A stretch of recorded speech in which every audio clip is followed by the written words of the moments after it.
semester on sustainable water practices, where we are focusing on greywater systems, permitted greywater systems, rainwater harvesting, rain gardens, and the use of recycled water in landscapes. And I have to tell you, none of my students had any clue they were eating produce grown with recycled water. None. And the yuck factor immediately comes up. I mean, it's like, how could this be? So we spent a long time talking about this. I think the educational opportunity, if we have something this visible for the community, will be tremendous. Because this is something the entire, again, I know what's happening in Southern California, I know what they're using there, but I feel like in Northern California, we do an awful lot of ostriching.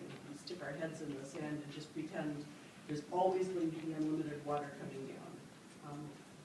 We haven't yet gotten to the point where we turn on the taps and there's no water there. So it's going to be real interesting the next 10 years.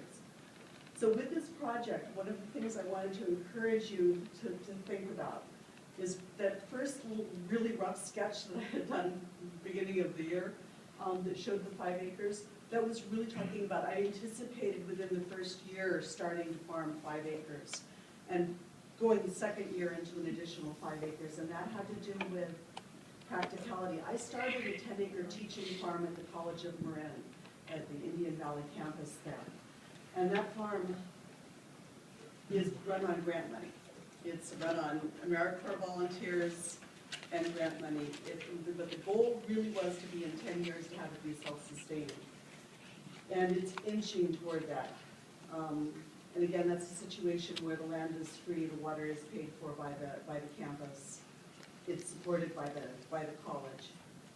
But you still have infrastructure costs, and it is really hard on 10 acres to be able to pay salaries. 5 acres, and so the goal was if we had 5 acres that went into production right away, like within a year, and we took our second year to take another 5 acres into production, what we were really hoping is that within a 3 to 4 year period of time that we were covering all costs. That all salaries, we do not want to be a grant-based operation. This needs to be on real dollars, paying our own way. It should not be based on continued begging. My own bias coming through there, I'm afraid. So I would so strongly encourage you to look at the possibility of 10 acres. And I understand the 5 acres would be a 60-day perhaps turnaround if need came up to trade that over. The issue there is that it's very hard to develop a market if you can't, if you're developing markets out there, you have to be able to say, this is how much food I'm going to be growing. Your planning goes cattywampus if you have to turn around within 60 days. A 5 acre farm, again, to start with, is a terrific demo farm. I don't know that on 5 acres we can meet the goals of what we wanted to do in terms of producing food for sale, producing food to be donated, and providing education. It would be a very tight framework to make that happen in. And also just to recommend, when we look at this map, it's the Zone 4 area that we were talking about doing. The reason that we had put education centers in that corner was because that's where the airport would let them be. It wasn't that there was something magical about that corner of the property, except that planes weren't going to crash on people's heads. So, I am more than happy to entertain questions. If you folks have them for me. I had a question. Yeah. This unfortunately gets gotten politicized. I'm not sure why. From my perspective, completely the wrong way of approaching an important topic like this. But be that as it may, it has become politicized, and so there's Facebook postings and there's blogs and there's all kinds of things. I was reading one yesterday. I think it involved one of the lead people in the sustainable farm that was saying, no way, no how can we do this unless we have the whole enchilada. We need all 33 acres. So are you saying, is that correct or incorrect? Yeah, I have to tell you, I check Facebook about once every 3 weeks when I have to. I don't, it's not my media. I'm not a social media person. Mostly because I think it's a giant suck of time and I don't have any time to waste. So it's not, I can do blindside me with anything in terms of social media. But what I wanted to really stress it, if you folks were to be kind enough to say, you've got the Keywood property, make it work, that would be delightful. If we start off with 5 acres and permanent planting, it's going to be a stretch, a real stretch to make that work. And that's just real, that's just honest. If you look at any of the economics of small farming, they'll say to turn a profit, you really need to have 10 acres in production. That's just the nuts and bolts of the economics. But the economics are not the only piece of this. So there's a lot of balls that have to be juggled with this that involve the education component, the outreach component, public education, the recycling water. Your mission needs, all of those things go into the mix that you get to decide upon. 10 acres is what I would consider to be a minimum in terms of making money. And as you say, my interest was in having this be self-sustained. You also mentioned you'd like to have this pay its own way. What does that mean to you? To me, that means that there's enough, the crops are sold with enough to pay for insurance, to pay for farm equipment, to pay for salaries. So that there is no, I mean, we don't start there. Nobody starts a business with, making money the first month. But my goal with this absolutely is that it be self-sustaining and that it not be based on. So land, water, and power would be provided, and these other costs would be? Would have to come off of what comes off of the farm. With the goal along with this, because this has been the goal from the beginning, that a significant portion of the food is donated. I mean, the whole point of this was not to do a for-profit farm, but the idea is absolutely to have enough land and profitable production so that costs are covered, so that it isn't another drain on the economy. I have a handful of questions.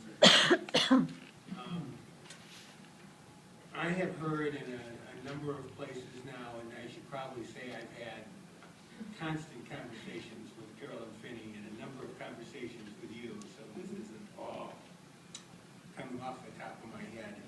But in order to give away 10 acres, you'd have to have 10 acres. And against hearing that, I've asked a number of people that question. Again, at the Farmland Preservation Conference I went to, the statement was made, and this had to do with subdividing land into gentleman farms or ranchettes or whatever. But they told us, don't think about doing something as small as 10 acres and think it was going to be a viable farm. It just really can't be done. There was a gentleman at the sustainability fair that I think the Master Gardeners put on. He might have been the person that taught it at St. Mary's, and I think he also is the urbanfarmer.com. Right.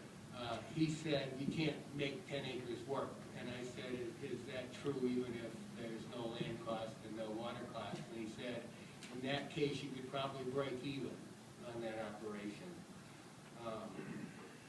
Can you talk at all about if you only had 10 acres? I mean, do you need more than 10 acres to give away food?